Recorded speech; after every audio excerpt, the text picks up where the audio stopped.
wa kullu dzi suqin suqahu, dan sampai-sampai orang yang mempunyai dagangan di pasar itu berduyun-duyun meninggalkan dagangannya di pasar demi untuk menghadiri majlis ilmu. Atau kita sedang punya usaha, kita tinggalin dulu usaha kita sementara. Kita punya warung, punya toko, tinggalin dulu sementara dagangan kita usahain dulu hadir di majlis ilmu, karena pahalanya, ganjarannya itu luar biasa ya. Nggak muat dunia ini kalau dikasih cash langsung, nggak muat beneran, nggak muat dunia ini kalau dikasih cash langsung.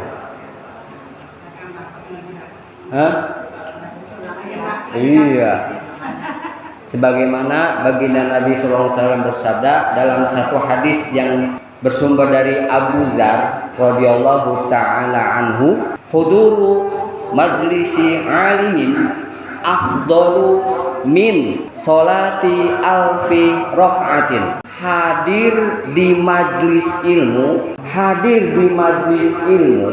itu lebih utama min solati alfi rokaatin, dari sholat 1000 rokaat sholat sunnah. 1 rokaat aja luar biasa, ini 1000 rokaat nggak bisa nampung dunia ini untuk menampung pahala kebaikan ketika kita hadir di majlis ilmu. Kemudian wa iyadati alfi maridin, hadir di majlis ilmu itu lebih utama dari menjenguk 1000 orang sakit. 1000 orang sakit, ribuan orang sakit, masih lebih utama hadir di majlis ilmu.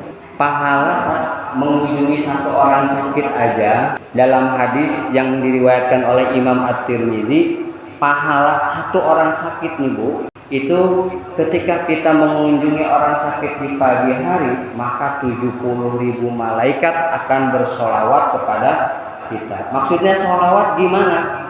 Kok malaikat solawat sama kita? Maksud dari solawat itu adalah para malaikat mendoakan kebaikan, keberkahan untuk kita semua. 70.000 1 orang sakit itu mendoakan kebaikan, keberkahan untuk kita. Kemudian akan diberikan buah-buahan yang segar yang dipetik dari surga. Gimana kalau 1000 orang sakit? Kan nggak nampung. Kemudian wahuduri alfi zanazatin, dan menghadiri majlis ilmu itu lebih baik daripada bertakziah 1000 jenazah. 1000 jenazah Bu, ngebelatak itu jenazah ya.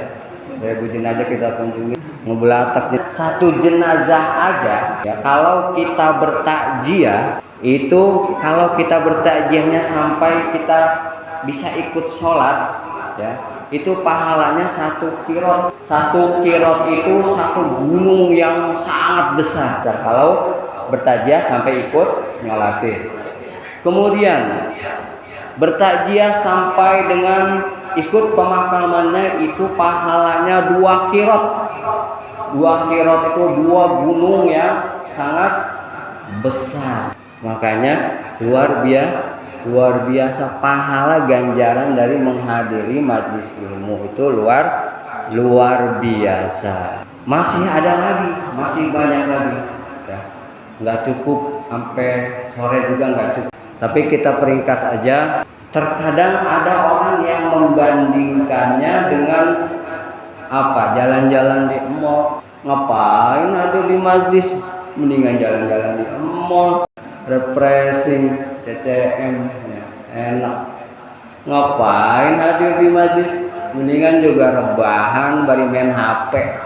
Nah, jangan ya Bu ya, jangan. Jadilah orang yang berkelas. Jadi baginda Rasul aja ngebandinginnya sama takziah 1000 jenazah, kemudian sama sholat sunnah 1000 rakaat, kemudian sama menjenguk orang sakit sebanyak 1000 orang. Lah kita ngebandingin sama rebahan bari main HP. Nah, nggak berkelas ya. Jadi orang berkelas Ibu ya. Alhamdulillah di sini Ibu yang hadir itu orang-orang yang berkelas. Makanya saya bilang orang-orang yang berkelas Ibu. Ya luar biasa. Kelas berapa kelas? Ya hebat lah intinya mah ya. Top markotop. Ya top markotop. Kemudian menghadiri majlis ilmu juga bisa memudahkan kita, dalam artian Allah akan mencukupkan segala kebutuhan kita, dan Allah akan memberikan kepada kita rezeki dari arah yang kita tidak sangka-sangka. Amin ya Allah ya Rabbal Alamin. Kemudian masih banyak lagi hadisnya, diperingkas saja, nanti mungkin di pertemuan yang akan datang kita bisa pelajari lagi. Hanya ingin menyampaikan satu tips dari ulama, terdapat di dalam kitab Ta'limul Muta'alim halaman 24. Ibu-ibu mau anak-anaknya jadi orang alim? Ya, mau.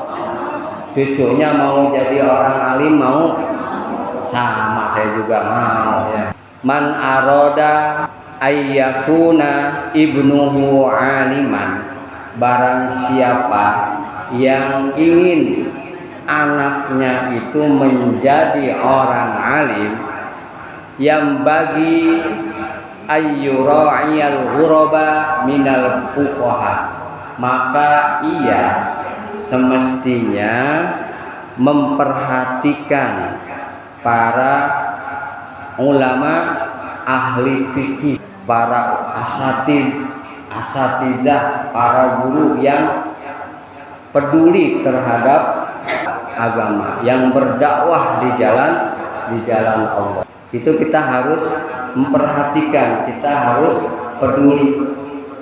Bukan hanya itu, wa yukrimahum, memuliakan, wa yu'azzimahum, dan mengagungkan mereka, wa yu'tihim syai'a, dan memberikan sesuatu kepada mereka yang membuat mereka senang.